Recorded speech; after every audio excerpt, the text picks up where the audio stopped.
یہاں کئی جانی پہچانی شکلیں نظر آئیں اور یہ شکلیں نواب جلال الدین، سیمی اور احسان کی تھیں۔ عادل بھائی، سائم بھائی، سیمی اور احسان اس بری طرح اٹھے کہ کرسیاں الٹ گئیں، اور پھر وہ اس بری طرح ہم سے لپٹے کہ توبہ، سیمی نے بھی کوئی تکلف نہیں کیا تھا۔ ارے ارے، تم کہاں میرے نور نظر، تم کہاں سے نظر آ گئے؟ نواب جلال الدین بھی بے اختیار ہو گئے، وہ بھی ہم سے آ چمٹے تھے، ان کی آنکھوں سے آنسو بہہ رہے تھے۔ بتائیے کہاں چلے گئے تھے آپ لوگ؟ سیمی ہچکیاں لے کر روتے ہوئے بولی۔ احسان بھی بچوں کی طرح رو رہا تھا اور بقیہ لوگ احمقوں کی طرح منہ پھاڑے کھڑے تھے۔ تنویر صاحب کی بری حالت تھی، بڑی ماں پاگلوں کی طرح کھڑی تھیں اور افشاں عجیب احمقانہ انداز میں منہ پھاڑے کھڑی تھی۔ سب لوگ ناشتہ واشتہ بھول گئے تھے۔ میرے بچوں، کتنا تڑپا ہوں میں تمہارے لیے، بتاؤ کہاں چلے گئے تھے تم لوگ؟ سچی بات ہے، ان مخلص لوگوں کو دیکھ کر ہم بھی دنگ رہ گئے تھے۔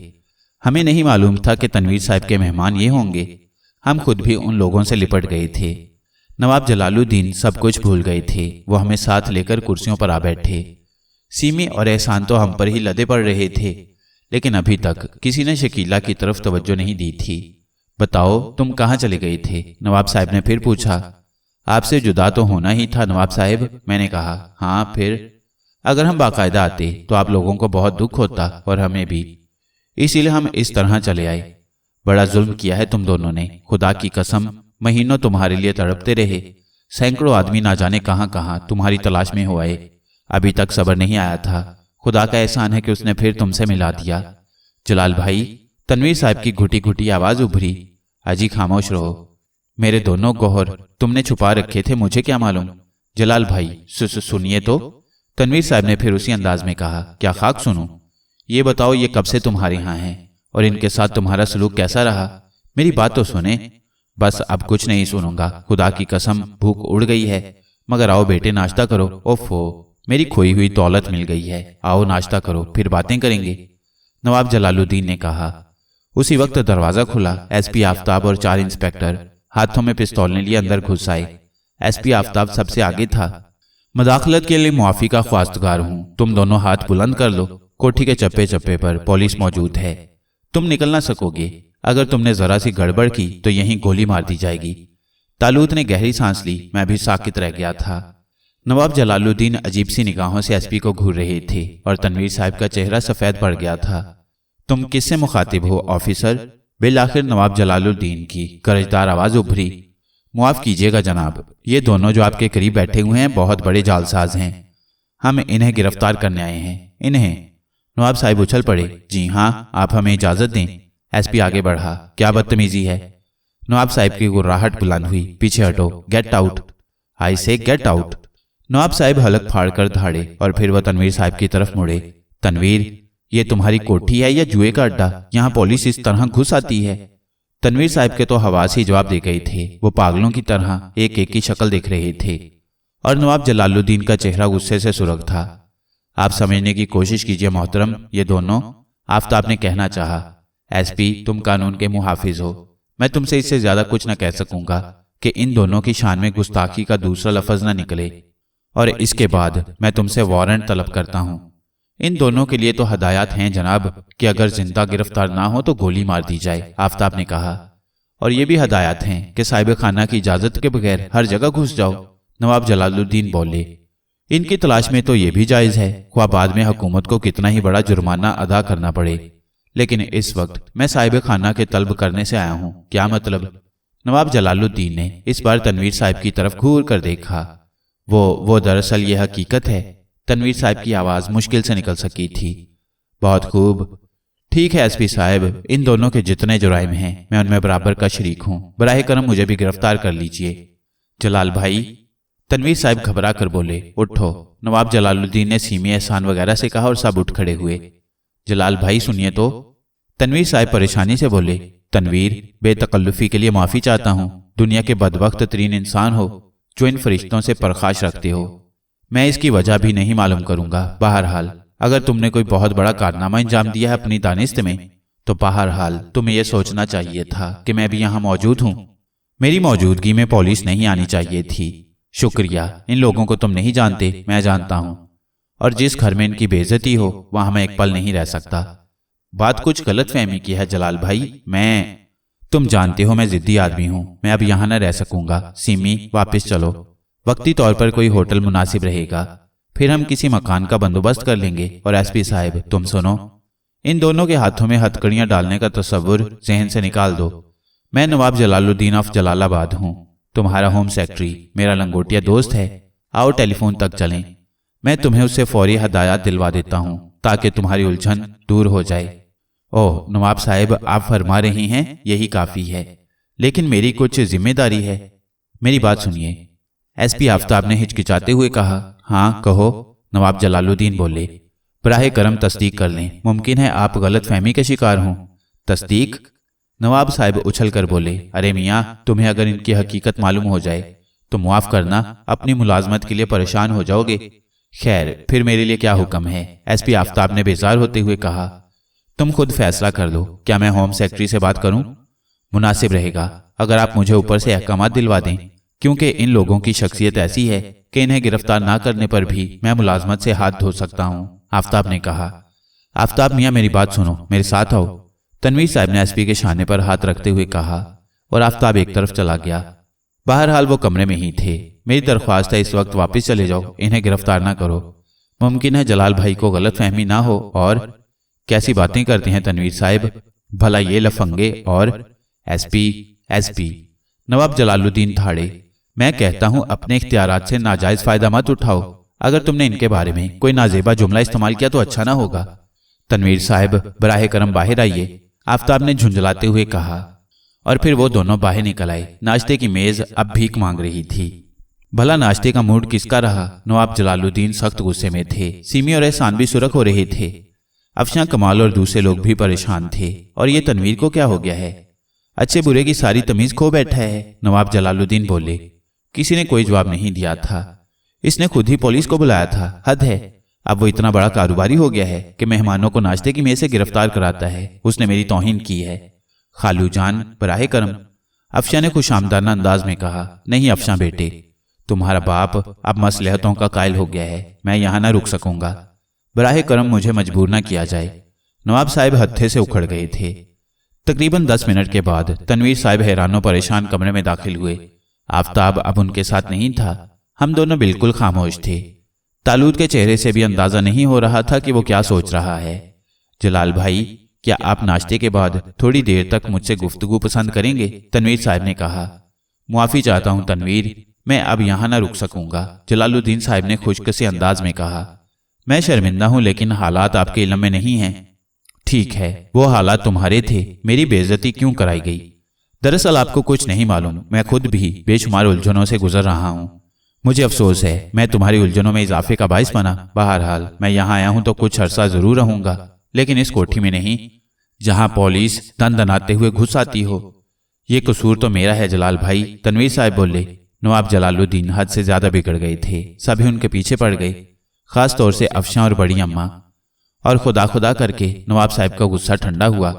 اس کے ساتھ ساتھ ناشتہ بھی ٹھنڈا ہو گیا تھا۔ عصر نو ناشتہ لگایا گیا اور نواب صاحب سے ناشتہ کرنے کی درخواست کی گئی۔ ہم اجازت چاہیں گے، طالوت نے کھڑے ہو کر کہا، اور ایک بار پھر سب چونک پڑے۔ میں اور شکیلہ بھی کھڑے ہو گئے تھے۔ ارے اب، کمال نے کہا۔ نواب جلال الدین خاموشی سے ہماری شکلیں دیکھ رہے تھے۔ آپ تنویر صاحب کے مہمان ہیں نواب صاحب، اور ہم وہ جنہیں دھوکے میں رکھ کر تنویر صاحب گرفتار کرانے کے چکر میں تھے۔ اگر آپ نہ ہوتے تو ہم تینوں اس وقت حوالات میں ہوتے۔ ایسی شکل میں اب ہمارے لیے کیا گنجائش ہے؟ کیا ہم ناشتہ اس لیے کریں کہ آپ نے ہماری حمایت کی ہے؟ طالوت نے جواب دیا۔ جواب دو تنویر، نواب صاحب بولے۔ میں تم دونوں سے، تم سب لوگوں سے معافی چاہتا ہوں، میں سخت شرمندہ ہوں۔ خدا کے لیے ناشتہ کر لو، مجھے الجھنوں میں نہ ڈالو، میں سخت پریشان ہوں۔ خدا کے لیے ٹھیک ہے، طالوت نے کہا اور بیٹھ گیا، اور پھر خاموشی سے ناشتہ کیا گیا۔ بڑی عجیب کیفیت رہی تھی۔ سیمی اور احسان ہماری طرف ہی دیکھے جا رہے تھے، در حقیقت ان کے حلق سے نوالے نہیں اتر رہے تھے۔ بالآخر ناشتہ ختم ہو گیا اور سب لوگ خاموشی سے اٹھ گئے۔ آپ میرے ساتھ آئیں گے جلال بھائی؟ تنویر صاحب نے عاجزی سے کہا۔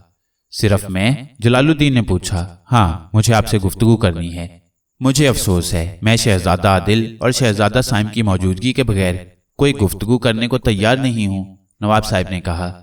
لیکن میں، تنویر صاحب نے پریشانی سے کہا۔ تنویر تم بات سمجھ نہیں رہے، میں کسی ایرے گیرے کے لیے اس قدر جذباتی نہیں ہو سکتا۔ کاش تم ان لوگوں کو جانتے ہوتے، یہ ایک ایسی ریاست کے شہزادے ہیں جو اگر چاہے تو ہمیں اور تمہیں خرید کر کسی یتیم خانے کو وقف کر دے۔ نہ جانے تم نے انہیں کیا سمجھا ہے اور کیوں ان کی بے عزتی پر آمادہ ہوئے ہو۔ مجھے افسوس ہے کہ میں تم سے سخت ہو گیا ہوں، لیکن میرا ان سے لگاؤ اتنا قدرتی ہے کہ میں اس کی ترجمانی نہیں کر سکتا۔ ناشتے کے کمرے میں موجود سارے لوگ آنکھیں پھاڑ پھاڑ کر ہمیں دیکھ رہے تھے۔ بی شکیلہ کے چہرے پر بھی عجیب تاثرات تھے۔ بہرحال وہ اب جان گئی تھی کہ ہم کسی ریاست کے شہزادے تو کیا، کسی بہت بڑی حکومت کے سربراہ بھی ہو سکتی ہیں۔ چنانچہ وہ دوسروں کی طرح حیران نہیں تھی۔ تب آئیے، لیکن دوسرے لوگوں کی موجودگی تو ضروری نہیں ہے۔ ٹھیک ہے، لیکن ان کے بغیر میں کوئی گفتگو نہیں کروں گا، نواب جلال الدین نے کہا اور میری طرف دیکھ کر بولے، آئیے شہزادہ عادل، آئیے شہزادہ سائم۔ نواب صاحب قبلہ، اب تک جو کچھ ہوا وہ آپ کی محبت اور تنویر صاحب کی نفرت پر مبنی تھا۔ ہم کچھ نہیں بولے، لیکن ضروری تو نہیں تھا کہ حسبِ آفتاب ہمیں گرفتار ہی کر لیتے۔ اس سے پہلے بھی تنویر صاحب کے ہاں یہ کوشش ہو چکی ہے۔ اپنی دانست میں ان حضرات نے ہمیں پھانسی کے تختے تک پہنچا دیا تھا، لیکن اس کے بعد کیا ہوا نواب صاحب؟ آپ کی محبت سر آنکھوں پر، لیکن میرے خیال میں تنویر صاحب کی بہت سی کوششیں ناکام بھی ہو سکتی ہیں۔ اگر آپ چاہیں تو ان سے گفتگو کر لیں۔ جہاں تک ہمارا معاملہ ہے، ہم دنیا گردی کرنے نکلے ہیں تو اپنی حفاظت بھی کر سکتے ہیں۔ آئیے تو صحیح، تنویر کو نہ جانے کیا ہو گیا، یہ اتنا برا انسان تو نہیں ہے، نہ اتنا کم عمر ہے کہ انسانوں کو پہچاننے کی صلاحیت نہ رکھے۔ آپ آئیے تو صحیح، اور ہم دونوں اس کے ساتھ چل پڑے۔ تنویر صاحب کے چہرے سے شرمندگی ٹپک رہی تھی، اس کے ساتھ ہی ان کی آنکھوں سے سخت الجھن مترشح تھی۔ ہم چاروں ایک کمرے میں داخل ہو گئے۔ نواب صاحب نے سب کو بیٹھنے کا اشارہ کیا اور تنویر صاحب تھکے تھکے سے انداز میں سب سے پہلے بیٹھ گئے۔ جلال بھائی، میں سخت پریشان ہوں، اتنا بدباطن بھی نہیں ہوں۔ دراصل میری ذہنی کیفیت اس قدر خراب ہو گئی ہے کہ میں کچھ سوچنے سمجھنے کے قابل نہیں رہا۔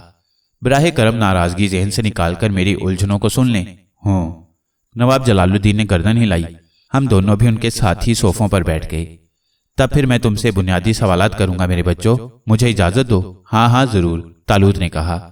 آپ لوگوں کی ملاقات کہاں ہوئی؟ جلال الدین نے پوچھا۔ اس کوٹھی میں۔ یہ دونوں بچے اس لڑکی کے ساتھ جو افشاں کی ہمشکل ہے ٹرین میں سفر کر رہے تھے کہ بیگم کو مل گئے۔ افشاں کی گمشدگی کی تفصیل میں نے تمہیں لکھی تھی۔ بیگم کی ذہنی کیفیت درست نہ تھی۔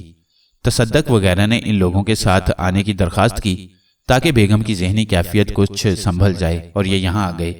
ان سے پوچھو ان کے ساتھ میرا برا سلوک نہ تھا، لیکن جب مجھے معلوم ہوا کہ یہ دونوں بڑے خطرناک مجرم ہیں تب میں الجھ گیا۔ اور بہرحال کچھ بھی ہو، میرا شمار شریف شہریوں میں ہے، میں قانون کا احترام کرتا ہوں۔ یہ قانون کو جل دے کر نکل بھاگ گئے تھے، اور جب یہ دوبارہ میرے ہاتھ آئے تو پولیس کو اطلاع دینا میرا فرض تھا۔ لیکن تم نے ان سے بھی کچھ پوچھا؟ کیا پوچھتا؟ تنویر صاحب نے کہا۔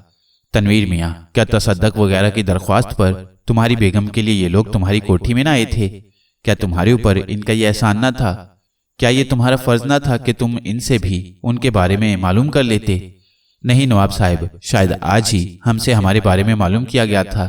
ہم نے تھوڑی بہت تفصیل بتا دی، اس کے بعد ہی پولیس کو اطلاع دی گئی تھی۔ یہ درست ہے، لیکن مجھے تمہاری باتوں پر یقین نہیں آیا تھا، تنویر صاحب نے کہا۔ ٹھیک ہے، میں کیا کہہ سکتا ہوں؟ طالوت بولا۔ شہزادہ عادل، یہ تنویر کچھ احمق بھی ہے، مجھے اجازت دیں کہ میں کسی حد تک آپ کے بارے میں بتا دوں۔ میرا خیال ہے آپ کی اس حالت غیر پر ترس کھائیں گے۔ اوہو نہیں، تنویر صاحب ہمارے لیے بھی قابل احترام ہیں۔ طالوت نے گہری سانس لے کر کہا اور میری طرف دیکھ کر آنکھ ماری، گویا اشارہ کر رہا ہو۔ ٹھیک ہے، ہونے دو۔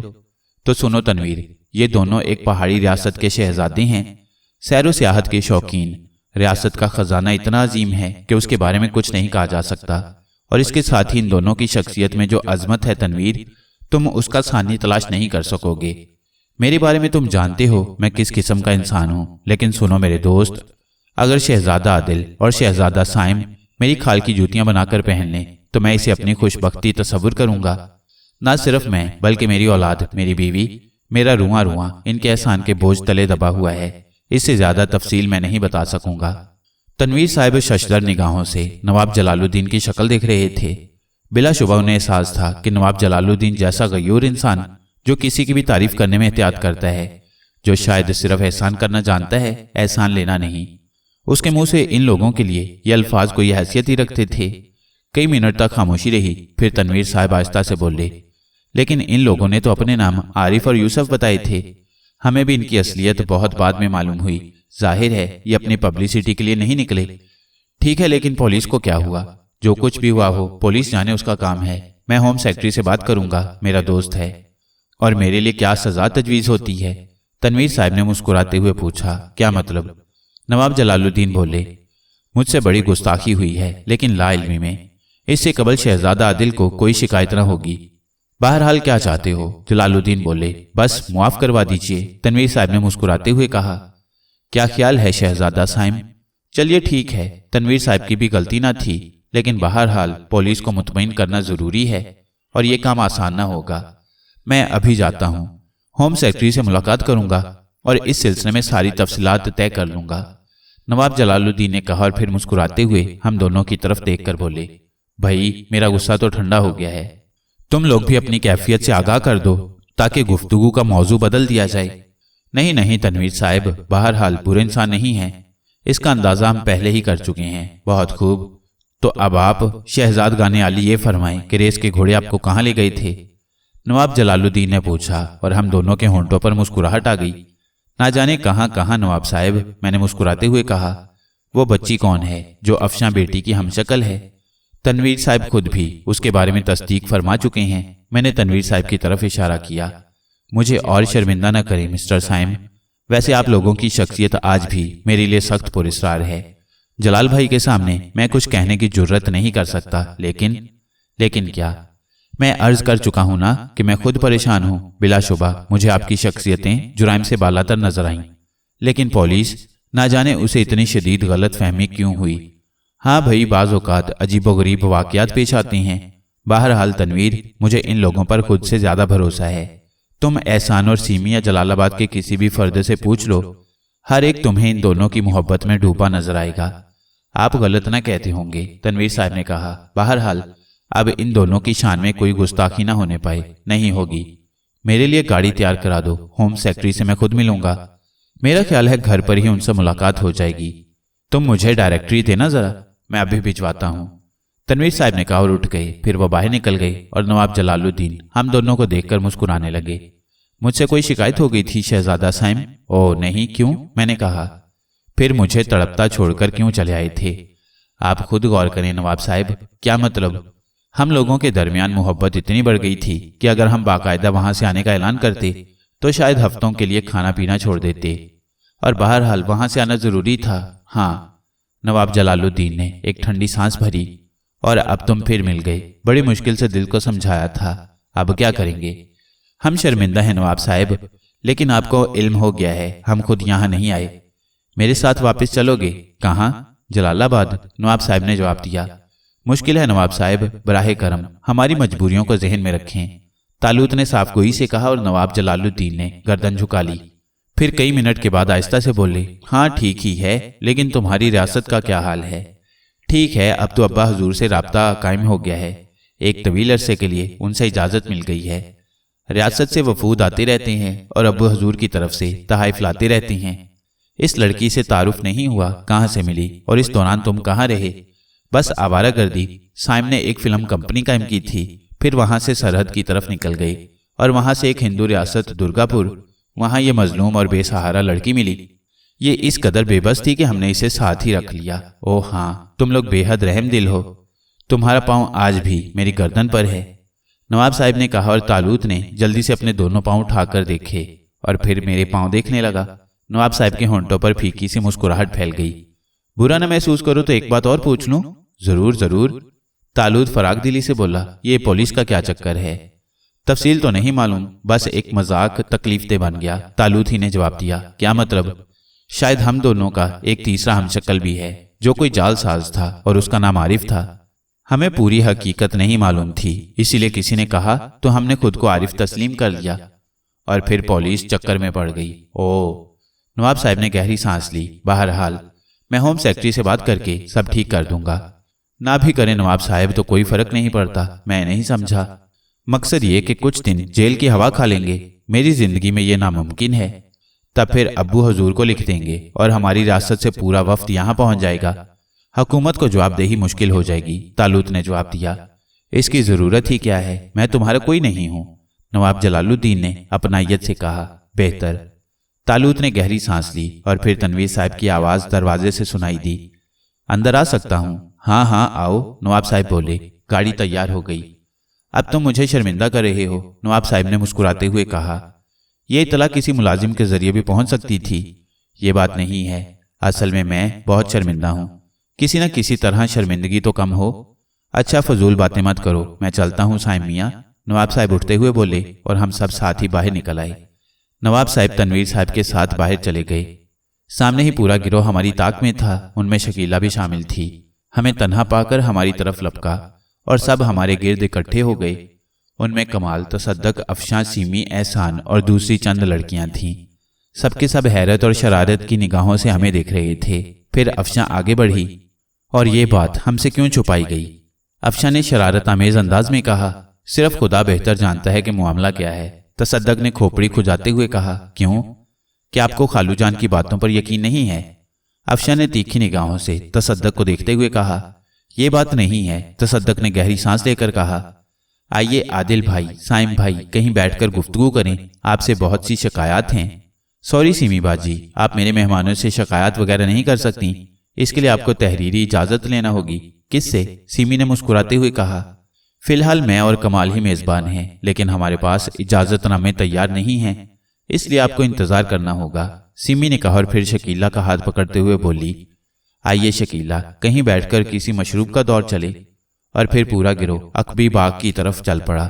बाग के एक खुशनुमा गोशे को नशिस्त के लिए मुंतखिब किया गया और सब बैठ गए। मैंने मुस्कुराते हुए एहसान की तरफ देखा और एहसान भी मुस्कुरा दिया। कैसी गुजर रही है एहसान? मैं अल्फाज में ना बता सकूंगा आदिल भैया। ओ, किसी मुनासिब वक्त लिख कर दे देना। मालूम होता है सीमी भाभी बहुत सख्त हैं। नामंजूर, नामंजूर, ये भाभी वगैरह का चक्कर नहीं चलेगा, मुझे बहन की हैसियत से ही नाज करने दें, सीमी ने जल्दी से कहा और हमारे होंठों पर मुस्कुराहट फैल गई। अरे सीमी, अपनी बुआ का क्या हाल है? ठीक है, सीमी हंस पड़ी। यकीन करें, नमाज पढ़ पढ़ के आपके लिए दुआ करती थीं और अब्बू जान तो हफ्तों पागलों की तरह वीरानों की खाक छानते फिरे हैं। क्यों? उनका ख्याल था कि खुदा ना खास्ता घोड़ों ने आपको नुकसान न पहुंचा दिया हो। ओ, तालूत ने मुस्कुराते हुए कहा। और हाँ सीमी, वो अपने शमशेरू तौला, उनकी खैरियत भी मालूम हो सकी? शादी हो गई है उनकी? अरे, तालूत उछल पड़ा, वाकई? हाँ, और सुना है अपनी रियासत में भी नहीं है, वापस चले गए। नहीं, वापस कहाँ जाते, कोई कारोबार कर लिया है, सीमी ने जवाब दिया। बहुत खूब, गोया काम का आदमी बन गया है वो भी। लेकिन वो बेचारी कौन होगी जिससे उसने शादी की है? क्या तुम लोग उस शादी में शरीक नहीं हुए? बुलाया था हमें भी, लेकिन अब्बू हजूर ने जाना पसंद नहीं किया। बहुत खूब, तालूत पुरख्याल अंदाज में मुस्कुराता हुआ बोला। बहरहाल उम्दा बात है। अब आप अपने बारे में कुछ नहीं बताएंगे? अरे हम क्या बताएं, अफशां के देश में मुजालिम का शिकार होते रही हैं, बस गौर करो। इतनी बड़ी कोठी में कितनी गुंजाइश है, लेकिन हमने कबाड़ खाने में 6 रोज गुजारे हैं। इसमें मेरा कोई कसूर नहीं है, इसलिए मैं शर्मिंदा भी नहीं हूँ, अफशां ने ढिठाई से कहा। हाँ वाकई, ये तो दुरुस्त है, सारा चक्कर तसद्दक का चलाया हुआ है, मुझे उसकी भरपूर सजा मिल चुकी है। तसद्दक जल्दी से बोला, क्या मतलब? अफसोस, मतलब नहीं बताया जा सकता। अरे हाँ अफशां बीबी, वो मशरूब की क्या रही? तसद्दक बात बदलने के लिए बोला। हाँ, सब लोगों से मालूम किया जाए, क्या पसंद करेंगे? मैं तो कॉफी के हक में हूँ, सीमी बोली। लुत्फ दे जाएगी। और बकिया लोग? कॉफी कॉफी कॉफी, कई आवाजें उभरी। आप लोग क्यों खामोश हैं? अफशां ने हमारी तरफ देखा। वो डर रही हैं, मैंने जवाब दिया। क्यों? अफशां हैरत से बोली। वो होटल वाली कॉफी याद आ गई, मैंने मुस्कुराते हुए कहा और अफशां बेख्तियार मुस्कुरा दी। देखिए, अब मुझे ज्यादा शर्मिंदा न करें। ओहो, इसमें शर्मिंदगी की क्या बात है, कॉफी ही खराब होगी। क्यों आदिल भाई? हाँ हाँ, हो सकता है, लेकिन ये आप लोगों ने नाम क्यों बदल डाले थे? इतने खूबसूरत नाम हैं और आपने? कमाल बोला। हम लोग तो ना जाने क्या क्या करते रहते हैं, जाने दो, तालूत ने गहरी सांस लेकर कहा। तसद्दक कॉफी के कहने के लिए चला गया और खुशगपियां होती रहीं। हमसे हमारी रियासत के बारे में मालूमात की जाने लगी और जाहिर है अनाप शनाप पकने के अलावा हम क्या कर सकते थे। तालूत इसमें पेश था। तसद्दक कॉफी लेकर ही आया था। कॉफी का दौर चला। सीमी और एहसान बेहद खुश थे। जलालाबाद की बातें होने लगीं और सुनने वाले दंग रह गए। यूं दोपहर हो गई और फिर लंच के लिए तलबी हो गई। खाने की मेज पर नवाब जलालुद्दीन और तनवीर साहब मौजूद नहीं थे। ना जाने ये लोग किस उलझन में फंस गए थे। लंच पर कहकहे जारी रहे और फिर आराम की ठहरी। हमारे लिए तो कबाड़, गोदाम और खूबसूरत बेडरूम यकसा हैसियत रखते थे। शकीला हमारे साथ न थी। तालूत ने गहरी सांस ली और मुस्कुराते हुए मेरी तरफ देखा। हाँ भाई, अब क्या प्रोग्राम है? प्रोग्राम? मैं हंस पड़ा। क्यों, इसमें हंसने की क्या बात है? यार, कितने प्रोग्राम बनते हैं और कितनों पर अमल होता है। मेरा ख्याल है हमें अपनी मर्जी से कोई प्रोग्राम बनाना ही नहीं चाहिए। ऐसी बात तो नहीं है, बोलो क्या चाहते हो? मैं कुछ भी नहीं चाहता, मैंने गहरी सांस लेकर कहा। अफशां को भी नहीं? क्या मतलब? मेरा मतलब है अफशां। अफशां? तालूत शरारत से मुस्कुराते हुए बोला। बकवास के मूड में हो? मैंने बुरा सा मुंह बनाकर कहा। हरगिज नहीं, मैं बिल्कुल संजीदगी से कह रहा हूं यार। यकीन कर, मैंने उसकी आंखों में तेरे लिए पसंदीदगी के जज्बात पाए हैं। तालूत, मैंने उसे सर्जिश की। तो इसमें हरज ही क्या है मौलाना? अब ज्यादा अदाकारी मत करो, आखिर बुराई क्या है उसमें? मैंने इस अंदाज में सोचना ही छोड़ दिया है तालूत। क्यों, किसी पहाड़ पर बस जाने का इरादा है क्या? नहीं, ये बात नहीं। फिर क्या बात है? बस ऐसे ही। और फिर ये अफशां तुम्हारे जहन में क्यों घुस आई है? मेरे जहन में नहीं आई, बल्कि मैं उसे तुम्हारे जहन में तलाश करने की कोशिश कर रहा हूं। नहीं तालूत, मेरी जिंदगी अब इन हंगामों की ताबे नहीं रही। क्यों, बुढ़ापा महसूस कर रही हो? हाँ, ज़हनी तौर पर बूढ़ा हो गया हूं। बकवास, तालूत ने होंठ सिकोड़े। अगर तुमने बूढ़ा होने की कोशिश की तो मैं तुम्हें गोली मार दूंगा। मेरे ख्याल में तो जिंदगी सिर्फ जवानी का नाम है। जब इंसान के जहन में बुढ़ापे का तस्वुर पैदा हो जाए तो उसे खुदकुशी कर लेनी चाहिए। अच्छा, अब तुम फजूल बातें मत करो। नहीं यार, फजूल बातें नहीं, ये मेरी ख्वाहिश है। यानी क्या ख्वाहिश है आपकी? देखो, हम और तुम हमशक्ल हैं, अफशां और शकीला भी। और तुम्हें पता है शकीला, मेरा मतलब है शकीला। चुनाचे अब अफशां को भी हमसे अलग नहीं होना चाहिए। बंदा खुदा, अभी चंद घंटों कबल पुलिस के चक्कर से बचे हो। नेकी काम आ गई कि नवाब जलालुद्दीन यहाँ मौजूद थे, वरना फिर उलझनों में फंसना पड़ता। और फिर अभी तनवीर साहब का जहन भी हमारी तरफ से साफ नहीं है। फिर ये अफशां कहाँ से दरमियान में आ कूदी? मेरे ख्याल में तुम्हारी ये सोच फजूल है और अब हमें यहाँ ज्यादा अरसे तक रहना भी नहीं चाहिए। क्यों, क्या तकलीफ है आपको यहाँ? मालूम होता है तुम्हारा दिल खूब लग गया है, मैंने मुस्कुराते हुए कहा। सिर्फ शकीला से? तालूत जल्दी से बोला। वो तो जहां हम होंगे हमारे साथ होगी। बिल्कुल ठीक, लेकिन मैं चाहता हूं कि वो तन्हा हमारे साथ ना हो। अफशां भी होगी तो लुत्फ दोबाला हो जाएगा, वरना तुम्हारी सर्द आहें ख्वामखा मौसम खराब करती रहेंगी। वादा करता हूं आहें नहीं भरूंगा। मैं ये वादा नहीं मानता, बल्कि वादा करो अगर अफशां की तरफ से कुछ इजहार हो तो उसे नजरअंदाज नहीं करोगे। वादा करने में कोई हर्ज नहीं है, क्योंकि ये नामुमकिन ही नजर आता है। ये तुम बराह रास्त मेरी तौहीन कर रहे हो। तुम्हारी? क्यों? इसलिए कि मेरी शक्ल तुमसे अलग नहीं है। संजीदगी से सोचो तालूत, वाकई अब कुछ होना ही चाहिए। यहाँ ज्यादा दिल नहीं लग रहा। अफशां अफशां अफशां कह देता हूँ, अभी यहाँ से नहीं जाऊंगा। और अगर पुलिस से बात नहीं बन सकी? आरिफ, तालूत ने आंखें बाहर निकाली। क्या फायदा इन हंगामों से? तुम वाकई बूढ़े हो गए। मेरा ख्याल है मैं तुम्हारी गर्दन दबाकर तुम्हें सारे झगड़ों से निजात दिला दूं। मुझे इनकार नहीं, मैंने जवाब दिया। उसी वक्त किसी मुलाजिम ने दरवाजे पर दस्तक दी। कौन है? अंदर आ जाओ। और एक मुलाजिम अंदर आ गया। साहब ने भेजा है, कहा है देख आऊं, आप जाग रही हैं या सो रही हैं? मुलाजिम अहमकाना अंदाज में बोला। सो रहे थे हम लोग, तुमने दरवाजा क्यों बजाया? ना बजाता तो देखता कैसे जनाब। खैर, अब देख लिया, मैंने मदाखलत की। जी। मुलाजिम ने अहमकाना अंदाज में गर्दन हिला दी और वापस दरवाजे की तरफ मुड़ गया। सुनो, मैंने मुलाजिम को आवाज दी। मुलाजिम रुक गया। क्या नवाब जलालुद्दीन वापस आ गए? हाँ साहिब, अभी अभी आए हैं। ओह अच्छा, हमें बुलाया तो नहीं है? नहीं साहिब, बस यही कहा था, मुलाजिम ने जवाब दिया। अच्छा ठीक है, जाओ, मैंने कहा और मुलाजिम वापस चला गया। तालूत, आओ नवाब जलालुद्दीन से मिल लें, देखें क्या करके आए हैं। चलो। तालूत ने गहरी सांस ली और हम दोनों बाहर निकल आए। थोड़ी देर के बाद हम नवाब जलालुद्दीन के सामने थे। तनवीर साहब उनके पास ही मौजूद थे। नवाब साहब ने मुस्कुराते हुए हमारा इस्तकबाल किया। अरे, मैं खुद तुम दोनों के पास आ रहा था। बेवकूफ, मुलाजिम ने क्या कह दिया? कोई बात नहीं, आप बुजुर्ग हैं, तालूत ने जवाब दिया। मैंने होम सेक्रेटरी से बात कर ली है, बड़ा गहरा सिलसिला है। मुझे उन्होंने इस केस का फाइल भी दिखाया है, तस्वीर भी लगी हुई थी उसमें। हैरत अंगेज बात है शहजादा साइम, उस कमबख्त की शक्ल तुम दोनों से इस कदर मिलती है कि दो शख्सियतों का तस्वुर भी नहीं किया जा सकता। यूं समझ लो कि जैसे आदिल और तुम, और वहां भी दो ही किरदार मिलते हैं। एक का नाम आरिफ है, दूसरा गुमनाम। दोनों ने मिलकर ऐसी खौफनाक वारदातें की हैं कि पुलिस परेशान होकर रह गई। एक वाह, कत्लो गारत, पुलिस को धोखा दही और ऐसे बहुत से दूसरे जुराइम जिनकी वजह से पुलिस उनकी सख्त दुश्मन है। यहाँ तक कि आखिर में अहकामात सादिर किए गए कि उन्हें जहां भी देखा जाए गोली मार दी जाए। भाई मुझे तो शदीद हैरत है, हम शक्लों का ऐसा अजीब चक्कर मैंने कभी नहीं देखा। तुम और आदिल सब के सब अजूबा बन गए थे। हम तुम्हें देखकर ही हैरान थे कि ये अफशां और शकीला का मसला निकल आया, और अब 2 और 2 4, यानी साइम, आदिल और वो दोनों बदमाश। क्या इतने सारे हम शक्लों को इकट्ठा करो तो घन चक्कर नहीं बन जाओगे? होम सेक्रेटरी ने मुझे तस्वीरें दिखाई और कहा कि मैं फ़र्क तलाश करूं। ईमान की बात है कि मैं कोई फ़र्क नहीं निकाल सका। बड़ी परेशानी रही। बिल आखिर एक बात पर फैसला किया गया। नवाब जलालुद्दीन ने गर्दन हिलाई। किस बात पर? मैंने बेख्तियार पूछा। पुलिस के रिकॉर्ड में आरिफ के फिंगरप्रिंट और हथेलियों के निशानात मौजूद थे। होम सेक्रेटरी ने दरख्वास्त की है कि तुम्हारे हाथों के निशानात उनके पास भिजवा दिए जाएं। मैंने उन्हें यकीन दिलाते हुए कहा कि आप लोगों को इस पर तैयार कर लूंगा। इसके साथ ही मैंने होम सेक्रेटरी से कहा कि वो पुलिस डिपार्टमेंट के किसी आला ऑफिसर को सादा लिबास में तनवीर की कोठी पर भेज दें ताकि वो अपने फिंगरप्रिंट ले ले।